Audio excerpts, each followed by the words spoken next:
नमस्कार दोस्तों, मेरे इस मंच पर मैं अभिसार शर्मा आपका स्वागत करता हूं इस अपील के साथ कि मेरे इस चैनल को सब्सक्राइब कीजिए और हां, उस बेल आइकन को जरूर दबाइए ताकि जैसे ही मैं कोई शो करूं सीधे आपके मोबाइल फोन्स तक पहुंच जाए। और आज जो मैं शो करने जा रहा हूं यह बहुत जरूरी है दोस्तों, ध्यान से मेरे एक एक शब्द को सुनिएगा। अब मैं आपके सामने सरकारी प्रोपेगेंडा का पर्दाफाश करने वाला हूं। सरकार किसान बिल को वापस लेने का जो तर्क दे रही है, अपने पालतू मीडिया के जरिए जो बातें लीक कर रही है, मैं उसका पर्दाफाश करने जा रहा हूं और आपके सामने असल वजह पेश करने वाला हूं, इनसाइड स्टोरी पेश करने वाला हूं कि आखिर मोदी सरकार ने इस बिल को वापस क्यों लिया। सबसे पहले दोस्तों इस बात पर गौर कीजिएगा, आपने सोशल मीडिया पर, आपने तमाम न्यूज चैनल्स पर एक बात सुनी होगी और वो लगातार क्या कह रहे हैं कि प्रधानमंत्री नरेंद्र मोदी ने देश टूटने से बचा लिया। वो कह रहे हैं कि यह किसान बिल वापस इसलिए ले लिया गया है क्योंकि सिखों में असंतोष बढ़ रहा था। देश एक बार फिर 80 के दशक की तरफ बढ़ सकता था क्योंकि खालिस्तानी जो हैं वो इस आंदोलन में घुस गए थे। यह बात दोस्तों आप गौर कर रहे होंगे, तमाम न्यूज चैनल्स में गाहे बगाहे सामने उभर कर आ रही हैं कि नहीं आ रही है दोस्तों अब मैं एक सवाल आपसे पूछना चाहता हूं। सरकार कह रही है कि अब जाकर खालिस्तानी आ गए हैं इस मूवमेंट में, यह बात कह रही है ना। मैं आपके सामने दोस्तों बतलाना चाहूंगा कि जब किसान सिंघू बॉर्डर पहुंचा भी नहीं था, तभी से यह खालिस्तानी एंगल दिया जा रहा था। मसलन टीवी 9 की एक छोटी सी झलक देखिए दोस्तों, उस वक्त किसान पहुंचा भी नहीं था और यह चैनल किस तरह से इस आंदोलन को बदनाम कर रहा था, देखिए। और ये जो खालिस्तान का झंडा फहराने की बात हो रही है, जो धमकी दी जा रही है, इस पर उनका क्या कहना है? उन्हीं के आंदोलन का इस्तेमाल किया जा रहा है इस तरह की धमकियां सरकार को देने के लिए। बात यहां नहीं रुकी दोस्तों, ये देखिए जी न्यूज, आंदोलन में खालिस्तान, राहुल अनजान। आंदोलन में खालिस्तानी आग, कांग्रेसी नेताओं का हाथ देश विरोधियों के साथ, किसान के कंधे पर खालिस्तानी बंदूक। फिर ये देखिए साहब, जी न्यूज क्या कह रहा है, खालिस्तानी खलनायकों के कितने मोहरे। फिर ये देखिए साहब, तिहाड़ रिटर्न पत्रकार, किसान आंदोलन के कनाडा कनेक्शन वाली खालिस्तानी साजिश का सच देखिए, खालिस्तानी टूलकिट के साथ कांग्रेस। और अंत में एबीपी न्यूज, आंदोलन के नाम पर खालिस्तान के काम पर।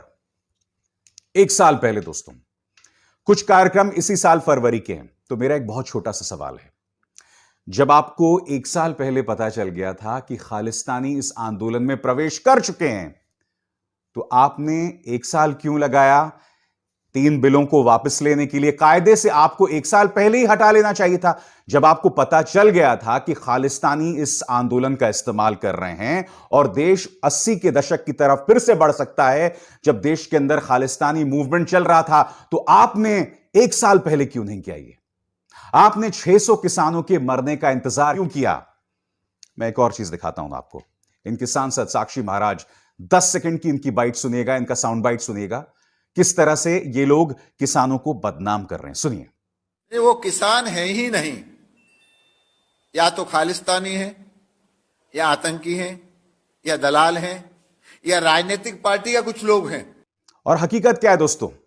हकीकत यह है कि हम ये नहीं भूल सकते हैं कि इस आंदोलन के बारे में बड़े बड़े नेताओं ने, प्रधानमंत्री से लेकर तमाम लोगों ने क्या क्या कहा था।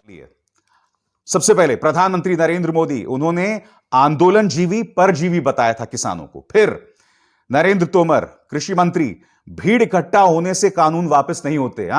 उस वक्त भीड़ इनको दिखाई दे रही थी। पीयूष गोयल, माओवादी विचारधारा से प्रेरित लोगों के हाथों में चला गया किसान आंदोलन, माओवादी नक्सली बता रहे थे। फिर देखिए साहब, वीके सिंह, तस्वीरों में कई लोग किसान नहीं लग रहे हैं। फिर ये राव साहेब दानवे, केंद्रीय मंत्री, आंदोलन के पीछे पाकिस्तान और चीन का हाथ, यानी कि जिस आंदोलन में पाकिस्तान और चीन का हाथ है, अब आपने उन सो कॉल्ड देशद्रोहियों के कहने पर किसान बिल वापस ले लिया। आपको समझ आ रहा है दोस्तों, आपको कितना मूर्ख ये सरकार बनाती है। आगे देखिए, मनोज तिवारी, रिंकिया के पापा, आंदोलनकारी टुकड़े टुकड़े गैंग हैं। फिर देखिए दोस्तों, रतनलाल, भाजपा सांसद, इन किसानों को यही मरना था। आंदोलन के पीछे पाकिस्तान कहा, जेपी दलाल, हरियाणा के कृषि मंत्री कह रहे हैं। और अंत में कायर है आत्महत्या करने वाले किसान, बीसी पाटिल, कर्नाटक के कृषि मंत्री। दोस्तों इसी के साथ मैंने पर्दाफाश कर दिया है भारतीय जनता पार्टी के उस प्रचार का जिसमें वो लोग ये कह रहे हैं कि हमने किसान बिल इसलिए वापस किया क्योंकि देश 80 की दशक की तरफ जा सकता था जब खालिस्तानी मूवमेंट फिर से जिंदा हो गया था। आप लोग ये बात 1 साल पहले से कह रहे हैं। आपने 1 साल का सिर्फ इसलिए इंतजार किया क्योंकि आपको पता चल रहा था कि पूर्वी उत्तर प्रदेश में अखिलेश यादव को जबरदस्त समर्थन मिल रहा था। आपको पता चल रहा था कि पश्चिमी उत्तर प्रदेश में किसान ने आपका खेल बिगाड़ दिया था। एक बार फिर फिजाओं में हर हर महादेव और अल्लाह अकबर के नारे एक साथ लगाए जा रहे थे। आपको यह खेल जो है वो आपका बिगड़ रहा था। यही वजह है कि आपने देखा होगा कि मुख्यमंत्री आदित्यनाथ कैराना का रुख कर रहे थे। सुरेश राणा जो कि मुजफ्फरनगर दंगों में उन्होंने एक अहम भूमिका निभाई थी, उनका इस्तेमाल किया जा रहा था। तो स्पष्ट हो जाता है दोस्तों, खालिस्तानी एंगल बकवास है, बोगस है। अब दूसरे मुद्दे पर आते हैं दोस्तों, इनके आगे की रणनीति की बात करते हैं। आपके स्क्रीन पर जयंत चौधरी। भारतीय जनता पार्टी लगातार ये खबरें लीक कर रही है अपने पालतू पत्रकारों के जरिए कि जयंत चौधरी आने वाले वक्त में बीजेपी में शामिल हो सकते हैं। क्या ऐसा होगा मैं नहीं कह सकता दोस्तों, मगर अगर ऐसा होता है और अगर भारतीय जनता पार्टी अपनी इस कोशिश में कामयाब होती है तो पश्चिमी उत्तर प्रदेश में वाकई खेल पलट सकता है। तमाम जाट जो इस वक्त भारतीय जनता पार्टी के खिलाफ दिखाई दे रहे हैं वो जयंत चौधरी और आरएलडी के बहकावे में या उनके इन्फ्लुएंस में आके वापस बीजेपी की तरफ जा सकते हैं अगर जयंत चौधरी ने दामन थाम लिया। मगर इसका एक दूसरा पहलू भी है। जयंत चौधरी की पूरी विश्वसनीयता खत्म हो जाएगी दोस्तों। ना वो इधर के रहेंगे ना उधर के रहेंगे, जिसे कहते हैं ना खुदा ही मिला ना विसाले सनम।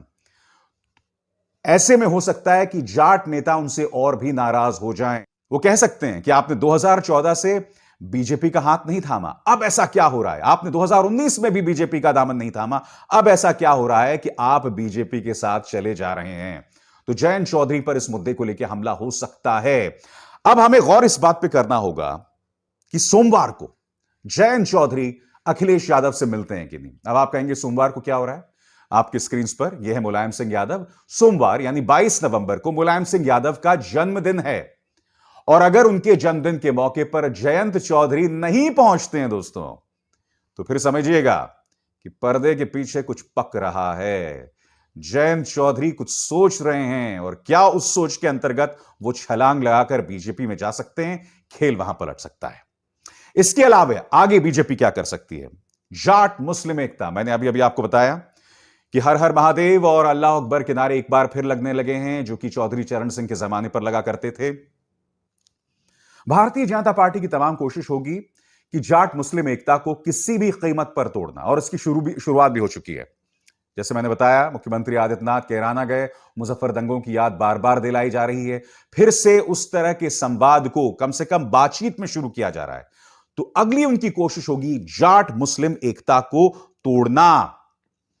अब दोस्तों, जिम्मेदारी किस पर बन जाती है? जिम्मेदारी बन जाती है कांग्रेस और समाजवादी पार्टी के ऊपर। इन दो नेताओं पर गौर कीजिए, प्रियंका गांधी वाड्रा और अखिलेश यादव, क्योंकि इस मामले में सबसे ज्यादा विश्वसनीयता कम से कम मीडिया के जरिए से और आम जनमानस के जरिए से इनकी दिखाई दे रही है। उन्हें कहीं ना कहीं इन तमाम मुद्दों को किसानों के सामने लाना पड़ेगा। और आप जानते हैं, समाजवादी पार्टी ने अब एक नया स्लोगन दे भी दिया है आपके स्क्रीन पर, और इस स्लोगन को समझा जाए कि अभी तो इन्होंने बिल वापस ले लिया है, मगर चुनावों के बाद अगर ये जीत गए तो ये बिल एक बार फिर ले आएंगे। समाजवादी पार्टी के लिए बहुत जरूरी है कि अगर वो ये चुनाव जीतना चाहते हैं तो किसानों के अंदर, आम जनता के अंदर उन्हें यह बतलाना पड़ेगा कि इस सरकार ने सिर्फ वोटों की वजह से, वोटों की सियासत की वजह से इसे वापस लिया है, बाद में इसे फिर ला सकते हैं। दोस्तों, आपको भारतीय जनता पार्टी के इस एक्शन के पीछे की वजह को समझना पड़ेगा। उसकी वजह सिर्फ एक है, और आपके स्क्रीन पर वो वजह दैनिक भास्कर का ये ग्राफिक है, इसे गौर से देखिएगा। वेस्टर्न यूपी में 2017 में ऐसा रहा बीजेपी का प्रदर्शन, और यह प्रदर्शन क्या है? 25 जिले, कुल विधानसभा सीट 130, बीजेपी ने जीती 104, सपा को मिली 20, बसपा को 3, कांग्रेस को 2 और अन्य को 1। और इस लेख का शीर्षक देखिए, उत्तर प्रदेश में चुनाव की वजह से बदला फैसला। मोदी ने 1 महीने में यूपी की 5 दौरे किए, फिर भांपा मिजाज। यहां 210 सीटों पर किसान है निर्णायक। यानी कि वजह नंबर 1, 210 सीटें जहां पर किसान का जो वोट है वो मायने रखता है। नंबर 2, पश्चिमी उत्तर प्रदेश, जहां पिछली बार बीजेपी को 1 नहीं 2 नहीं 104 सीटें मिली थीं। भारतीय जनता पार्टी को यह पूरा खेल पलटता दिखाई दे रहा है और यही वजह है दोस्तों कि उन्होंने जो है इस मुद्दे पर पलटी खाई और जो है बिल पीछे लिया। अब और क्या वजह है दोस्तों, एक एक करके आपके स्क्रीन पर आ रहा है। सबसे प्रमुख वजह आपकी स्क्रीन पर यह है अजय मिश्रा। जैसे ही अजय मिश्रा के बेटे मोनू मिश्रा 5 किसानों को रौंद कर निकल जाते हैं और इस बात को लेकर लखीमपुर खीरी में जो है किसानों में आक्रोश फैलता है। लखीमपुर खीरी की जो ये सोच है, उस अपने आसपास के जो उत्तर प्रदेश के इलाके हैं, पूर्व में, अवध में, वहां के किसानों में संदेश जाना शुरू होता है कि देखिए किस तरह से मोदी सरकार बचाव कर रही है एक ऐसे मंत्री और उसके बेटे का जिसने किसानों की हत्या की। भारतीय जनता पार्टी के लिए खतरे की यह पहली घंटी थी, किसानों को रौंदना और उसके बाद यह संदेश जाना कि भारतीय जनता पार्टी सरकार किसानों के हत्यारे के साथ है। सबसे पहली वजह दोस्तों यह थी बिल को वापस लेने की। अब आपके स्क्रीन पर आ रही है दूसरी वजह। इन 2 चेहरों पर फिर से गौर कीजिए, अखिलेश यादव और प्रियंका गांधी वाड्रा, और साथ में प्रियंका के भाई राहुल गांधी। इस तीसरे चेहरे पर भी आपको गौर करने की जरूरत है। किसान आंदोलन को लेकर इन तीनों का जो प्रदर्शन था, इन तीनों की जो बातें थी, वो बहुत ही सार्थक साबित हुई, हार्ड हिटिंग साबित हुई। इन तीनों ने जिस तरह का प्रचार किया वो भारतीय जनता पार्टी के लिए बहुत मुश्किल बनती जा रही थी। अखिलेश यादव की खास तौर से विश्वसनीयता बढ़ती जा रही थी। जो गरीब तबके हैं, किसान तबके हैं, इन्हें चिंता हो रही थी पश्चिमी उत्तर प्रदेश की, मगर उन्हें नहीं पता कि असली खेल तो पूर्वांचल में हो रहा है। पूर्वांचल में अखिलेश की लोकप्रियता लगातार बढ़ती जा रही थी। वहां के जो गरीब, मजदूर और किसान तबके में उनका जो है कद लगातार बढ़ता जा रहा था और जैसे जैसे विपक्ष उन पर हमला कर रहा था वैसे वैसे उनको नुकसान हो रहा था। तो दूसरी बड़ी वजह यहां पर यह है कि विपक्ष के जो हमलावर तेवर थे उसकी वजह से भी मोदी सरकार को बैकफुट पर आना पड़ा। तीसरी बात, जैसे कि आप जानते हैं कि अजय मिश्रा जो कि केंद्रीय गृह राज्य मंत्री हैं, उनका नाम एफआईआर में है। उनके बेटे पर आरोप कि उन्होंने 4 किसानों को रौंद कर मार दिया। मामला सुप्रीम कोर्ट जाता है दोस्तों, और यह है तीसरी वजह। सुप्रीम कोर्ट में जाता है। सुप्रीम कोर्ट लगातार फटकार लगाता है योगी सरकार को। योगी सरकार से कहता है कि आप इतनी देरी क्यों कर रहे हैं, आप मुद्दे को छिपा क्यों रहे हैं। यानी कि योगी सरकार को कटघरे में रखने का सुप्रीम कोर्ट ने जो है कोई जो है जिसे कहते हैं कोई जरिया नहीं छोड़ा उन्होंने। मैं आपको पढ़ के सुनाना चाहता हूं कि सुप्रीम कोर्ट ने दरअसल कहा क्या था। योगी सरकार किसी तरह हिंसा को डैमेज कंट्रोल करने में जुटी है, इसके लिए बाकायदा जांच होने लगी, लेकिन इसमें देरी हो रही थी। विपक्ष इसे मंत्री के बेटे को बचाने से जोड़कर देखने लगा। लगातार हो रही देरी और पीड़ित किसान परिवारों की पीड़ा को देखते हुए सुप्रीम कोर्ट ने योगी सरकार को कड़ी फटकार लगाई। कहा कि सब कुछ हम करेंगे तो आप क्या करेंगे। इसके साथ ही एसआईटी की जांच के लिए एक रिटायर्ड जज की नियुक्ति की गई। इससे सरकार असहज हो गई, सरकार के लिए मुश्किल हो गई। और इसमें अन्य वजह जो है वो है आपके स्क्रीन पर राकेश टिकैत। राकेश टिकैत के आंसुओं ने, ये तस्वीर आपको याद है, आंसुओं ने पूरा खेल पलट दिया था। मैं नहीं भूला हूं दोस्तों, देश का सबसे ज्यादा देखे जाने वाला चैनल आज तक और उनके पत्रकार ये खबर लगातार चला रहे हैं कि ये है किसानों की आखिरी रात, आंदोलन की आखिरी रात, मगर राकेश टिकैत के उस लम्हे ने सारा खेल पलट दिया। और उसके बाद जो है आक्रोश बढ़ने लगा वेस्टर्न यूपी में, किसानों में, जाटों में, और जो जाटों और मुसलमानों में दोहराव था वो पूरी तरह से खत्म हो गया। तो वेस्टर्न यूपी इनके लिए इतनी बड़ी सिरदर्द का सबब हो गया कि जो मुद्दा सिर्फ जाटों और मुसलमानों तक सीमित था, तमाम वर्गों में यह गुस्सा फैलने लगा। क्योंकि देखिए, किसानों की कोई जाति नहीं होती, किसानों का कोई धर्म नहीं होता, हर तरह का इंसान किसान है। वो किसान देख रहा था कि भाई हमारी बेइज्जती की जा रही है, तौहीन की जा रही है, और उस किसान में नाराजगी लगातार बढ़ती गई। और बीजेपी के लिए यह चौथी वजह दोस्तों बहुत अहम हो गई थी, और यही वजह है कि इन्हें बैकफुट पर आना पड़ा। मैं फिर दोहरा दूं दोस्तों, जो लोग आपको यह बता रहे हैं कि प्रधानमंत्री के मन में देश में खालिस्तानी ताकतों के ताकतवर होने का डर था, उन्होंने देश के लिए इस बिल की कुर्बानी दी, दोस्तों सरासर गलत है। आप जानते हैं पिछले 1 साल से ये लोग वही बातें कर रहे थे जो मैंने अभी अभी आपको बताई। अगर खालिस्तान एक वजह होती तो जब किसान सिंघू बॉर्डर पहुंच रहा था, आपको उसी वक्त यह आंदोलन खत्म कर देना चाहिए था। फरवरी के महीने में मैंने आपको बताया था, जी न्यूज और एबीपी न्यूज ने फिर वो खालिस्तानी एंगल शुरू कर दिया था। यानी कि बार बार उस खालिस्तानी एंगल को लाया गया। अगर ये बात सच होती, अगर खालिस्तानी एंगल सच होता दोस्तों, तो ये लोग उसी वक्त ये बिल हटा दिए होते, इसे खींच लिया होता। उल्टा अब मोदी सरकार से सवाल पूछने की जरूरत है कि अगर वाकई खालिस्तानी इस आंदोलन में प्रवेश कर गए थे और पंजाब में पैर पसार रहे थे, तो आपको 1 साल क्यों लगा?